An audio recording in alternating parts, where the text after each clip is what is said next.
சம்கார் யாருன்னா இஸ்ரவேலுடைய 3வது நியாயாதிபதி. ஒரு தாற்றுக்கோள் மூலியமாக 600 பேரை மடங்கடித்தவன், சங்ககாரம் பண்ணியவன். தாற்றுக்கோள் அவனுக்கு திறவுகோலாக மாறியது செங்கோலை பிடிப்பதற்காக. பாருங்க, தன்னுடைய கையில் இருப்பதை வைத்து எதிரிகளை 600 பேரை மடங்கடித்தான் அப்படின்னு பார்க்கிறோம். சங்ககாரம் பண்ணினான். பின்னாடி கர்த்தருடைய கிரிகை இருந்தது. இஸ்ரவேலுடைய 13வது நியாயாதிபதி சிம்சோன்.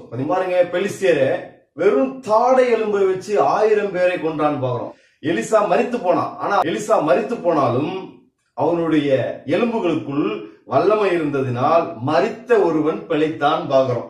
அடுத்து எசேக்கியேல் புத்தகத்துல உலர்ந்த எலும்புகள் உயிர் பெற்ற எலும்புனதுன்னு பாக்குறோம்.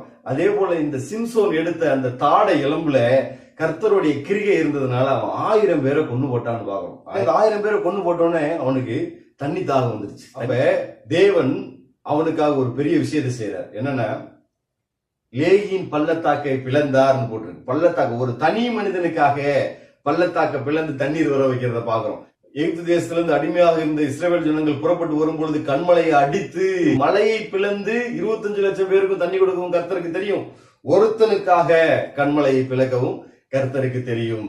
கசந்த மாறாவையும் மதுரமாக்குவார், கெட்டுப்போன தண்ணீரையும் உப்பை போட்டு, எலிசா சம்பவத்துல பாக்கல, உப்பை போட்டு அது நல்ல தண்ணியாக மாற்றுவார். செய்யணும், தேவன் கிரியை செய்யணும்னா இதை வச்சுதான் கிரியை செய்யணும், அதை வச்சுதான் கிரியை செய்யணும் இல்ல.